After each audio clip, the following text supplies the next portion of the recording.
Toops. Mr. Toops, welcome to committee. Thank you. Good afternoon, folks. My name is Andrew Toops. I'm 52 years old, and I'm a permanently disabled SSDI recipient. I'm going to read you the list of what I've got. I've got degenerative scoliosis, chronic anterior wedging, T7, T9, severe multi-level discogenic disease, foraminal narrowing, thoracic herniated discs, anterolisthesis and spondylolisthesis, L4 on L5, degenerative disc of the lumbar spine, left and right foraminal stenosis, multiple osteophyte complexes, chronic sciatica, actually something called alternating sciatica, so it can go from one leg to the other leg, back and forth. It's not fun. And paresthesia, radiculopathy, I think you get the picture at this point. On top of this, I have something called factor V Leiden. That's a hereditary blood clotting disorder, and that means that I cannot have surgery. Or if I do, more than likely, that's it. For years, I've safely used natural kratom leaf to manage the symptoms of all these things I mentioned and maintained what limited daily function I have. And I don't have any adverse side effects. From 2012 to 2017, they had me on synthetic opioids up to 360 milligrams a day. Now, I pulled myself off of that. However, they also tell me I've got the arthritis of an 80-year-old. So, oh yeah, it just gets better. So about 2018, about a year, I discovered kratom, and it was game-changing for me. And I'm talking about the leaf powder. So I was doing well. 2019, I fell down a flight of stairs, and it undid all my therapy and everything that I had worked for. Since then, kratom has been the tool that helps reduce my pain enough that I can stand and walk short distances, usually, depending on where the parking is. Since then, it has been something that has been necessary. In 2025, in September, Aaron had open heart surgery, and they had to replace a piece of his aorta. And so with that, if it wasn't for kratom, I wouldn't have been able to be at the hospital and be able to help him. I'm here in support of Bill 299 because Ohio needs a clear, strong kratom consumer protection framework that protects adults who rely on natural kratom while firmly targeting synthetic and dangerous altered products. Senate Bill 299 would regulate sales of kratom products in Ohio rather than treat responsible adult consumers like criminals. Now, I am totally against the synthetic stuff that they've been making because when it came out, I tried it, of course. I'm like, well, this might be good. It was not good because after you take that, towards the end of it, it just feels like you drop off a cliff. And that does not happen with natural kratom leaf because standing before you right now, I have that natural leaf inside of my body. And so I'm not high and I'm not sedated. I'm right here present with all of you. And I know that you can feel that presence. Ohio does not need to reinvent the wheel. A workable model already exists to regulate the market, require accountability to protect consumers, and target the genuinely dangerous products without criminalizing natural leaf. And if you criminalize that leaf, or if they try to, without this bill, I would have to go back on those synthetic opioids. And if you've never been on those, you don't want it because it is no fun. I respectfully ask this committee to support Senate Bill 299 and ensure that Ohio adopts a strong protection framework that requires age restrictions, testing, labeling, and vendor accountability, that synthetic kratom derivatives, adulterants, and high-potency anti-log style products, and preserves legal access for adults for natural kratom leaf and the traditional simple preparations under a regulated framework. Don't cut Ohioans off who have the kind of pain that I deal with. From this plant, that's the only thing standing between the function that I have and complete incapacitation. So Senate Bill 299 truly is the better path for regulation, consumer protection, accountability, and common sense.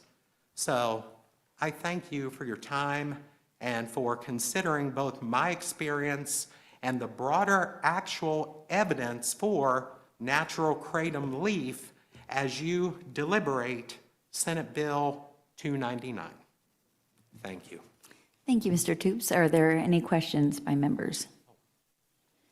Seeing none? None. Thank you very much.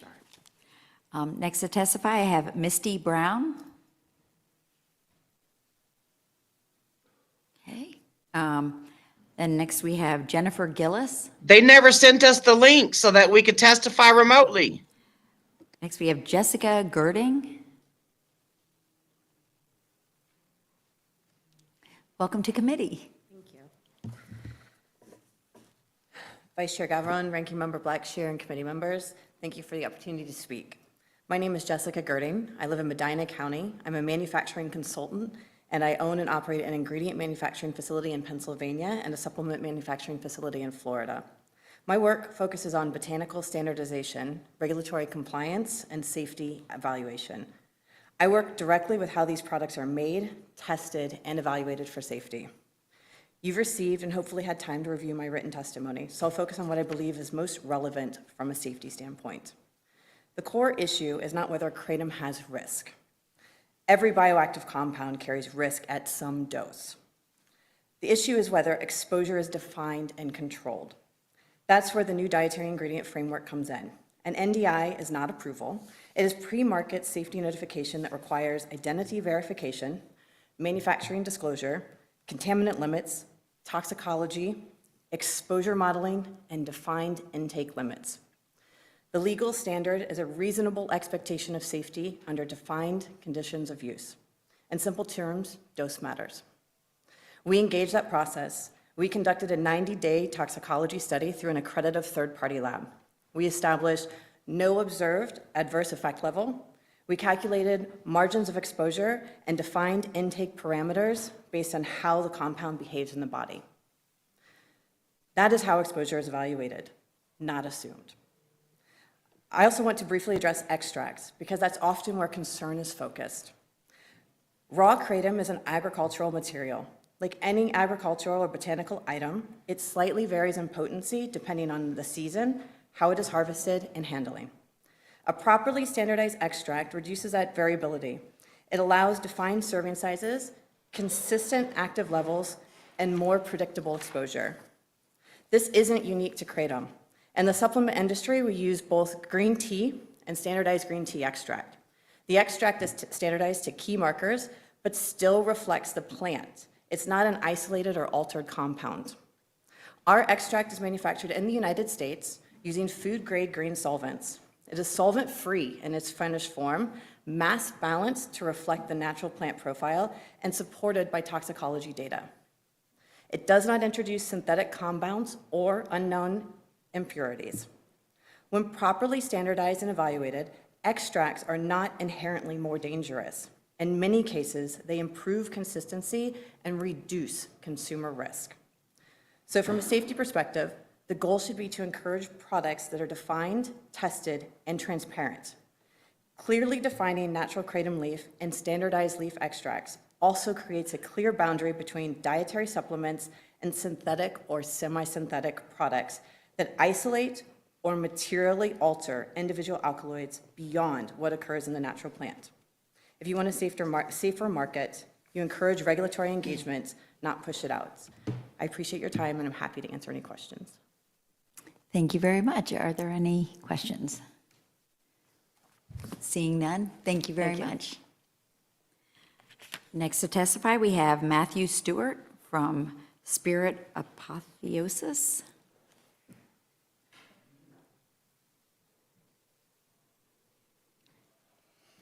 Thank you, Mr. Stewart. Welcome to committee. Hi. Thanks for meeting today. I want to apologize for my appearance. I had a wardrobe malfunction, although it's not as majestic as Janet Jackson's, but here I am.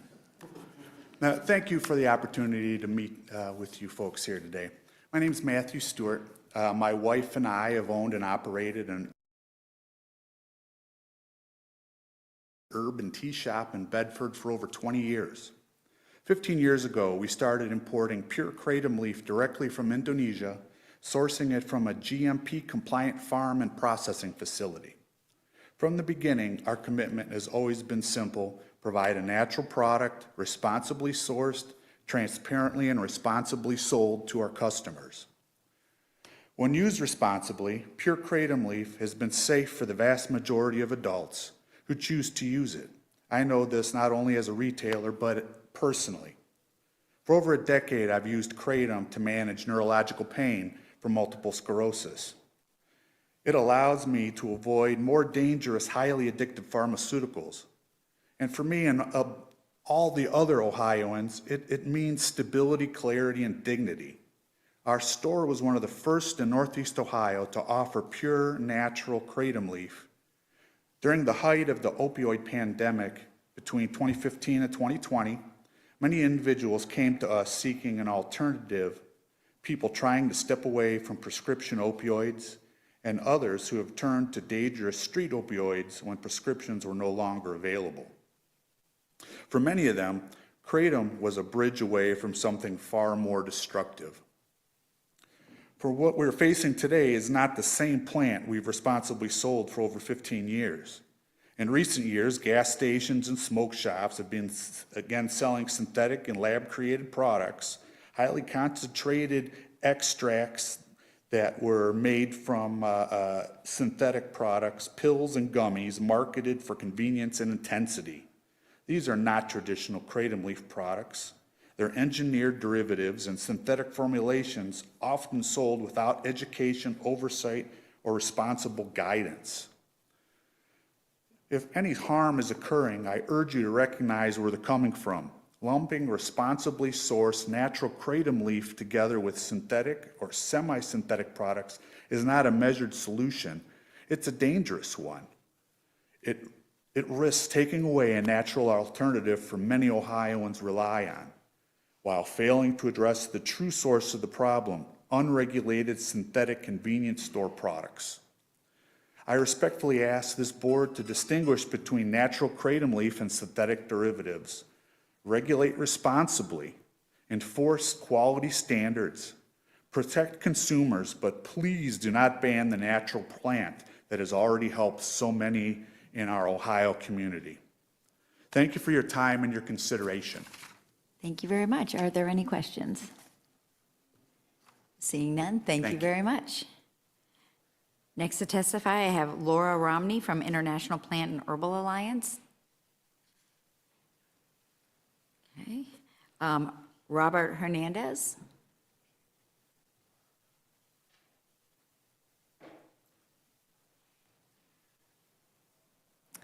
Check. Thank you for having me. I'm Robert Hernandez. People who love me and know me gotta know me to love me. People who love me call me Scars. I earned my name. I've had rheumatoid, I'm 52, I've had rheumatoid arthritis since I was 4. It's been very aggressive, despite my rheumatologist telling me I'd be in remission by the time I was 18. I had my hips replaced at 16. I had them redone sometime in my 30s, had my knees done. Shoulders can't be operated on. Long story short, every part of my body hurts. All of my cartilage is gone, my joints don't move, bone on bone. It's an old story. It's young to have it, but it's an old story. It's advanced arthritis. The doctors put me on opioids. Opioids have problems, as we know. I ran into those problems. The problems cost me 2 marriages, and they stopped my breathing multiple times. My mom made me promise that I wouldn't kill myself because of the pain until after my dad was dead. So I've been keeping that. She died from cancer, sorry, kind of important. My dad's on his way out. I am also running out of options. Kratom is what helps me. It helps me just barely, just a little bit. I've been consuming it for eight or 9 years.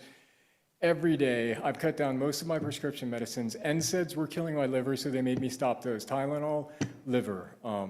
Calcium is fine. But the stuff that controls the symptoms, opioids, no go. Kratom works enough. It's not perfect, but it works enough, and it's safe. Please don't get rid of it. Keep it regulated, keep it safe. I don't have many other options left, so please let me keep this one. I appreciate you. Take care. Thank you for your testimony. Are there any questions? Thank you very much. Next to testify, I have Sheldon Bradshaw from Botanicals for Better Health and Wellness. Welcome. Thank you to the committee to the vice chair for the opportunity to testify in support of SB 299, which would regulate the natural botanical kratom and ban synthetic drugs like 7-hydroxymitragynine. My name is Sheldon Bradshaw, and I do represent Botanicals for Better Health and Wellness. I am an FDA regulatory attorney and previously served as the chief counsel of the United States Food and Drug Administration and have worked on FDA's regulation of botanicals for 20-plus years. Botanics for Better Health and Wellness advocates for evidence-based regulation of plant-derived products. As a result, we support SB 299's effort to ban chemically manipulated synthetic drugs that masquerade as botanicals, such as 7-OH. With respect to kratom, we support the common sense regulations that are contained in SB 299 that would impose age gating, testing, and labeling requirements, but would not outright ban the plant. Kratom is a botanical in the coffee family that has been safely used for centuries in Southeast Asia. It contains at least 50 unique alkaloids, the most predominant of which is mitragynine. To achieve the twin goals of banning 7-OH and regulating kratom, SB 299 aligns the state of Ohio with FDA's science-based efforts in this space. Those efforts have resulted in the FDA calling for the scheduling of 7-OH, which it has identified as illegal, addictive, and dangerous, while simultaneously allowing access to the botanical kratom. When FDA took steps in July of last year to initiate the scheduling of the synthetic drug 7-OH, the agency took great pains to explicitly note that its actions were not focused on natural kratom leaf products. Similarly, when FDA Commissioner Marty Makary recently warned consumers about products containing 7-OH, he specifically stated that they bear no resemblance to the botanical kratom that people have consumed for centuries. Of note, FDA is actively studying the botanical. FDA's first study, which was completed in 2024, showed that kratom was well tolerated in study subjects even at high doses. The ascending dose study was in an adult population and used up to 140 milligrams of mitragynine, which is 7 times the amount of mitragynine in a typical serving of a commercial kratom product. And yet they found that that high dose, serving dose, was safe. Importantly, SB 299 rightly recognizes that synthetic and semi-synthetic 7-OH is not a natural botanical and is not kratom. Importantly, the two products can be easily distinguished. First, the misconception that 7-OH and kratom are the same thing is something that was perpetuated by the 7-OH industry, which often uses vignettes of kratom leaves on their packaging, along with false claims that their products were natural or contained kratom. And the purpose of this canard was threefold. One, to mislead consumers who thought they were using a natural botanical with a long history of safe use. Second, to falsely suggest that they have the same safety profile. And 3, to shift the blame for adverse events from 7-OH to kratom. Second, it's important to understand that when kratom leaves are first harvested, they do not contain 7-OH. Post-harvest, trace amounts of mitragynine convert to 7-OH due to oxidation. Realizing this, entrepreneuring chemists that I often call bathtub chemists began extracting mitragynine from the kratom leaf and then exposing that mitragynine to toxic oxidizing chemicals found in everyday cleaning agents. Think of the chemicals in products like Pool Shock, Drano, bleach. They're exposing mitragynine to these toxic chemicals and are creating a new chemical synthetic opioid called 7-OH. A simple analogy nicely illustrates why synthetic 7-OH is not kratom. Imagine if a chemist isolated the primary alkaloid in coffee. The primary alkaloid in coffee is caffeine, and then exposed the caffeine to toxic, harsh, oxidizing chemicals and converted the caffeine into a new chemical entity. No one would point to that new chemical entity and call it coffee. It's not coffee. It's not even caffeine anymore at that point. And that's what's going on with kratom. Bad actors are exposing one of the 50 alkaloids in kratom to harsh toxic agents and creating 7-OH. It's not kratom. It's not natural. It's not a plant. It's a synthetic drug. Today, kratom is used by 20 million Americans to increase focus and energy, to provide a mild boost in mood and relief from minor aches and pains associated with physical activity. Kratom has become a focus of veterans groups to help with pain management without the euphoria or drowsiness of RX pain medications. According to the National Institute of Drug Abuse, kratom may be useful in managing drug withdrawal symptoms and cravings, pain, fatigue, and mental health problems, and should not be banned.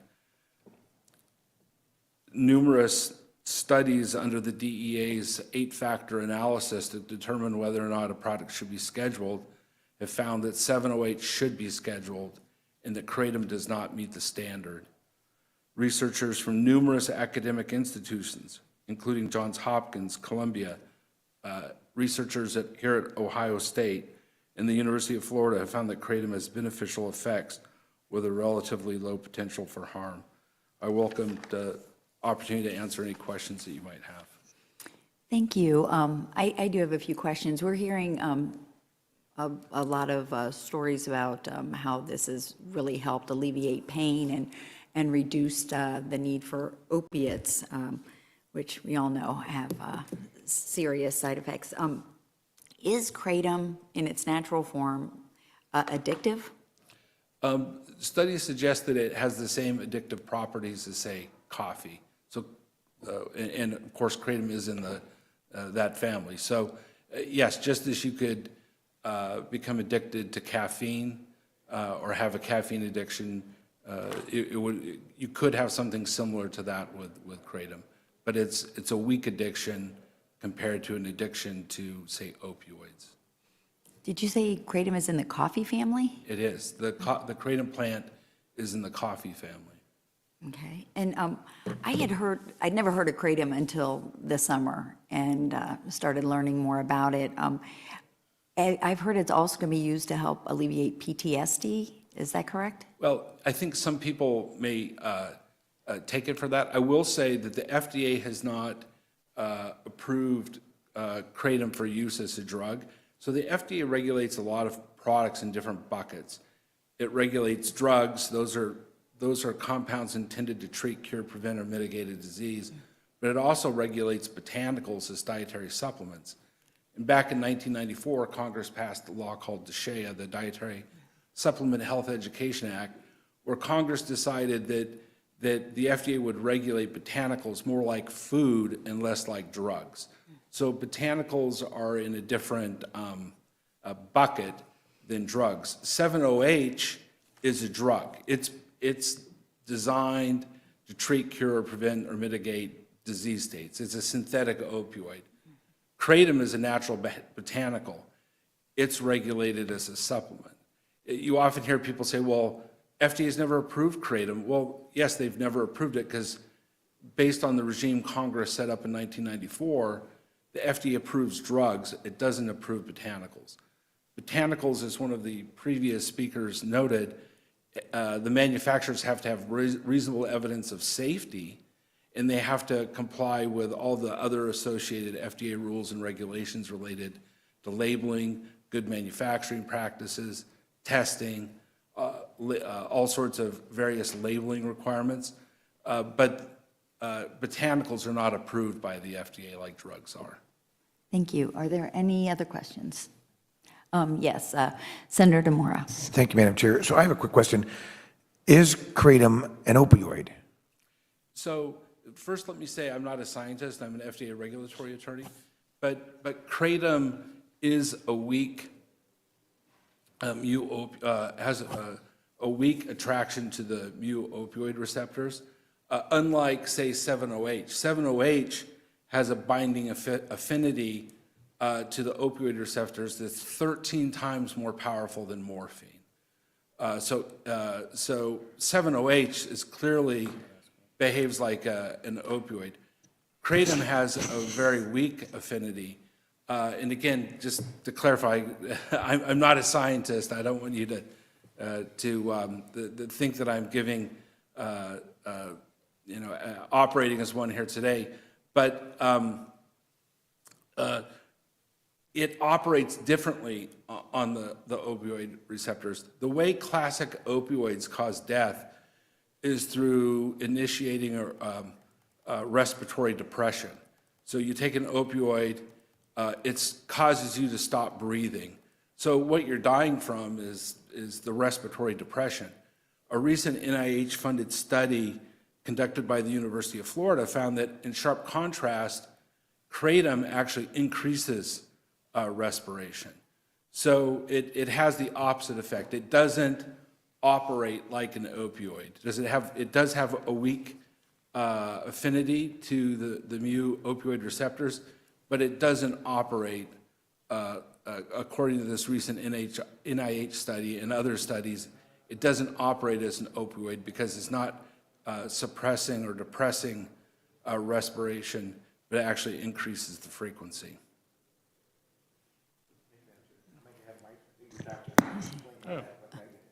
Senator Huffman?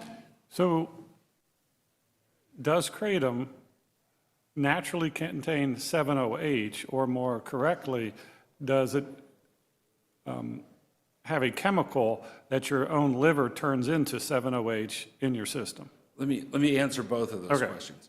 So the kratom leaf, when it's on the tree, does not contain 7-OH. 7-OH does occur post-harvest in very trace amounts due to oxidation. So it'd be considered a degradant. So you harvest the leaves, they're set out to dry. Trace amounts of the mitragynine naturally convert to 7-OH. But we're talking about 0.000, it's a very low number.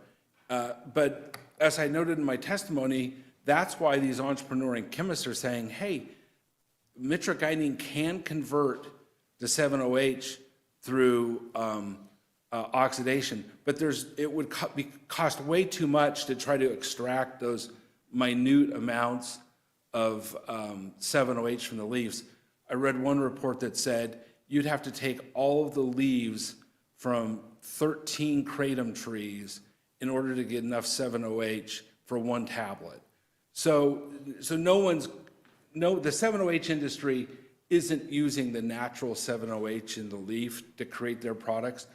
They're extracting mitragynine, which is, the most prominent alkaloid in the kratom leaf, and then they're exposing it to these oxidizing agents, the kind of chemicals, like I said, you find in products like drain cleaners, pool cleaners like Pool Shock, Drano, bleach, and they're exposing it to that and converting 100% then of the, or it's closer to John Hopkins study recently showed us more like 94% gets converted to 7-OH. So that's how the 7-OH industry is making 7-OH products. They're using a chemical process to synthesize mitragynine into 7-OH. So let me answer your second question.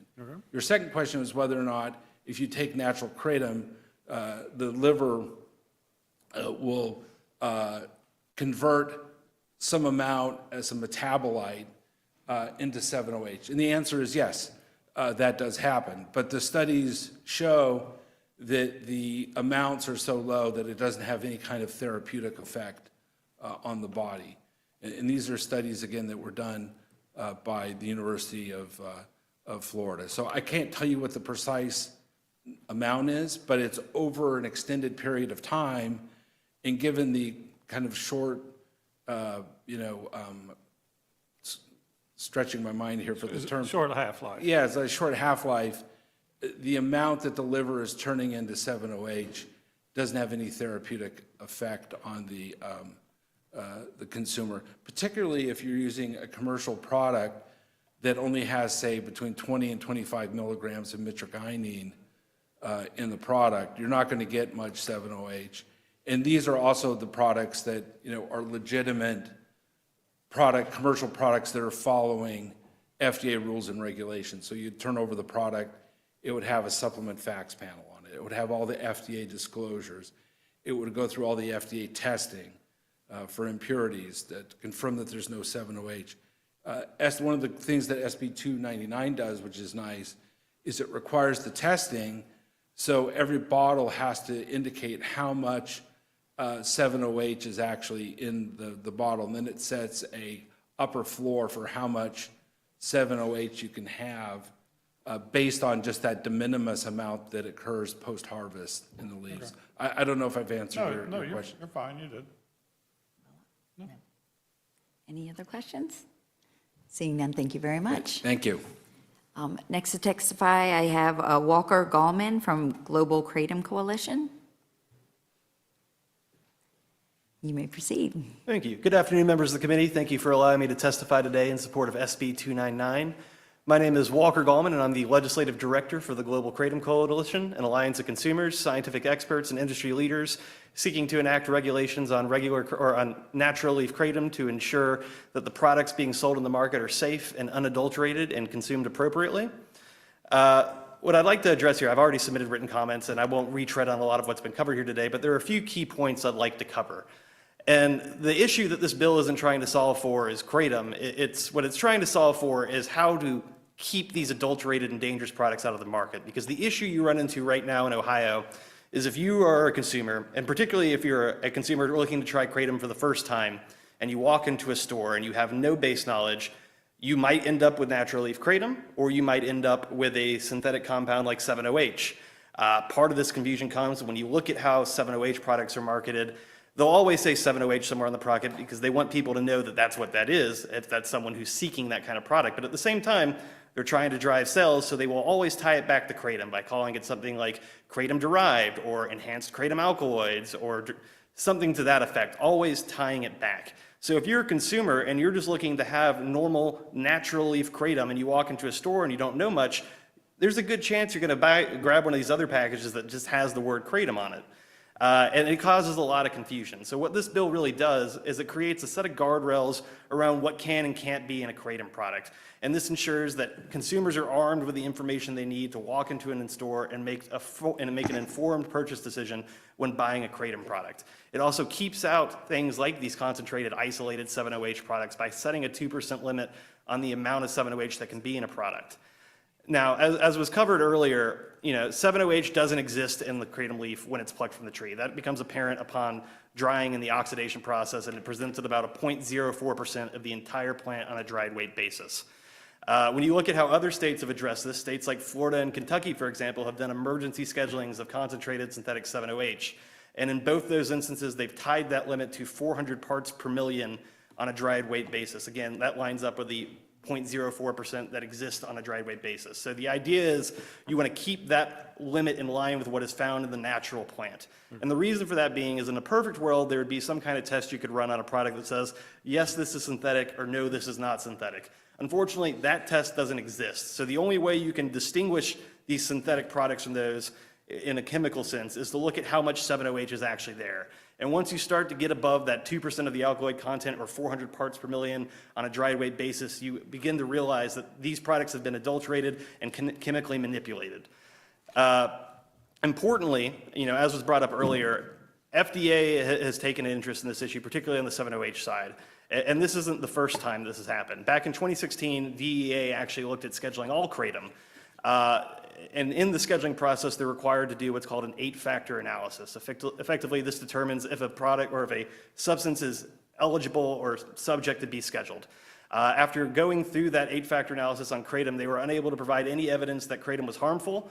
And then after overwhelming opposition from public advocates and members of Congress, they abandoned that effort to schedule kratom and moved on from it. We fast forward to July of last year, and FDA picks this issue back up, but not because of kratom, but because of what people have done with kratom through these concentrated, isolated 7-OH products. And they've made clear in their scheduling referral that they are not targeting natural leaf kratom, and even went as far as to bring out a natural leaf kratom advocate to talk about how the botanical has benefited her and her concerns around these concentrated, isolated, synthetic 7-OH products. Some important background too is, it was said earlier by one of the members of the committee that, they only just heard about kratom this summer. And there's an important reason that this issue is now such a hot topic, whereas years ago, no one had ever heard of kratom. And that's because of the emergence of these synthetics. Kratom has been marketed and sold in the US for over 50 years. It was brought back from Asia when you had soldiers serving over in Vietnam who began consuming the plant in country there, liked it, and brought it back to the United States with them and began importing, marketing, and selling and consuming it here. And so for the majority of the time that kratom has been available in the United States, it's been available as the natural leaf.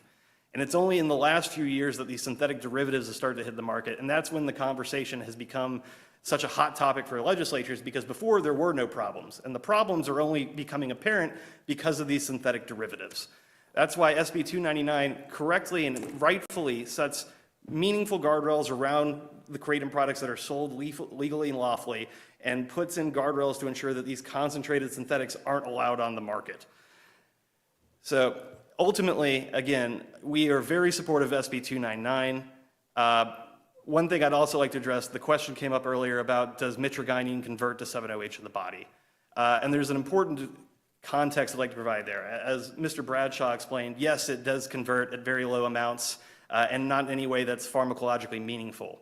And that's because when you eat kratom, 40% of the plant is fiber, another 20% is antioxidants, and then that last 40% are the alkaloids, and there's the active ingredients, the most abundant of which is mitragynine. All of these things work together in harmony, and the fiber and the antioxidants further mitigate the impacts of these active ingredients. But once you isolate one, you lose all those mitigating factors from the fiber and the other alkaloids in the product. And then additionally, when you take kratom leaf, you consume it in its raw form, whether that's a tea or a tablet or just the leaf and some water, and that goes through your digestive system, which again, roots out a lot of things, and your body protects you against a lot of stuff. But when you take a 7-OH tablet, it's typically consumed sublingually, and so it goes straight to your bloodstream, bypassing your digestive tract. So you don't get those safeguards that you get from the leaf. And again, you don't get the mitigating factors from things like the fiber and the antioxidant that is found in the leaf as well. So at the end of the day, the solution here isn't to ban kratom, but as SB 299 represents, the solution is to regulate it. There are 19 other states that have already done this. There are thousands of studies that have been conducted on kratom that speak to its safety, 18 of which have been clinical studies. One of those was done by FDA itself. And at the end of the day, we want to make sure that people who rely on kratom and use it, whether it's for folks who, if you heard from today, who take it for pain management, or folks who use it for energy and focus, as it's been traditionally consumed in Asia for hundreds of years. So again, I thank the committee for its time, and I'm happy to answer any questions. Any questions for the witness? Seeing none. Oh, did you? Go ahead. Thank you, Senator Huffman. So I'm having a hard time distinguishing this. So we've had testimony saying that natural kratom is ingested, digested. There's, what did you call the alkaloid? Mitragynine. It's a mouthful. Yes, so. But that then is converted into 7-OH in the body in a small amount, right? Yes. And we're talking about the natural kratom. So, but we've also had testimony from witnesses who are saying this has been a benefit for pain management and other benefits. what actual ingredient is providing that pain management? Because is that the 7-OH? What is that? Is that what's binding to the opioid receptors in the brain? No one can actually explain to me what the natural kratom does in terms of the medicinal benefits and the chemistry behind it. Is it the 7-OH that is naturally occurring in that your body creates? What is it? Well, I like to preface this with, I'm not a scientist, but as I stated before, there are over 50 alkaloids that make up kratom, along with the fiber and antioxidants in the plant, and those all work together in harmony to give the plant its effects. So I don't know that you can point to one specific alkaloid in the plant and say, this is what's causing the pain management. But I think what's important to note here is that kratom isn't a drug. Kratom is not something that's being marketed and sold as a pain management substance. You know, like most dietary supplements, they're sold, you know, for whatever reason. There's a dietary supplement called ashwagandha. A lot of people will take it for anxiety, but it's not an anxiety medication. People will find success through these through anecdotal evidence, and you know, I can't say for sure that kratom is something that's good for helping with pain, but I do know that a lot of people have found success, and it knocks out a lot of the risks and side effects you get with opioids. And I would be very hesitant to take something away that's known to be safe, that's not concerning, if people are finding benefit from it, even though that's not the primary purpose or reason that kratom is sold for.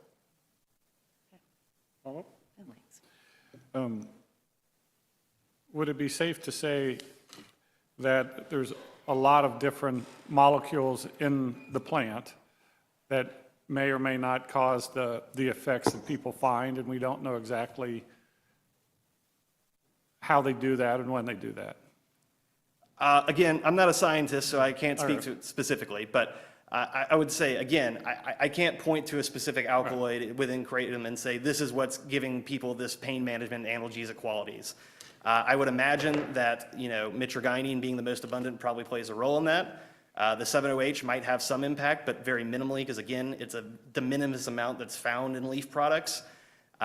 So the interaction between those 50 alkaloids in some way or another creates this analgesic quality that people have found success with. Okay. Seeing no more questions, thank you very much. Thank you. Yes. Now that I've ascended to the throne, next up is Natalie DeVere, Miracle Kratom. Hi.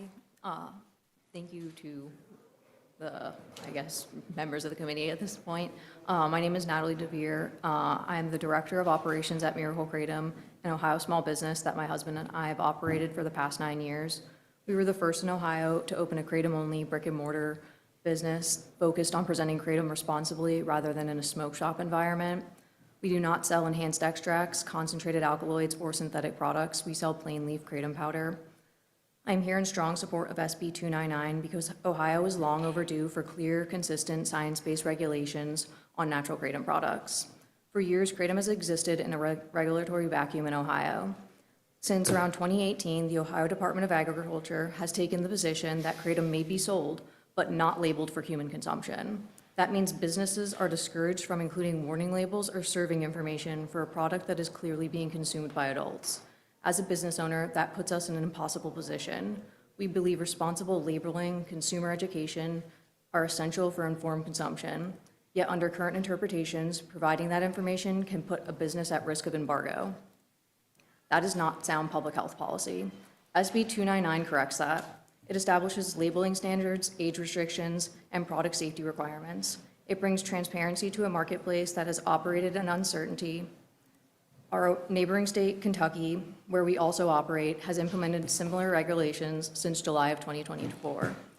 I also want to address the issue that has increasingly shaped the narrative around kratom, concentrated or synthetic 7-OH. 7-OH is one of the naturally occurring alkaloids found in kratom, but only in trace amounts. However, in the past few years, high-potency, synthetic, or manipulated alkaloid products have entered the marketplace and erroneously been advertised and sold as kratom. These products are fundamentally different from natural kratom products and should be prohibited. When data is presented on isolated 7-OH or concentrated extracts, it is often used to represent kratom as a whole. That is scientifically inaccurate. SB 299 recognizes this distinction by capping 7-OH levels and prohibiting concentrated synthetic alkaloids. That is exactly where regulatory focus should be. I also want to briefly address federal oversight.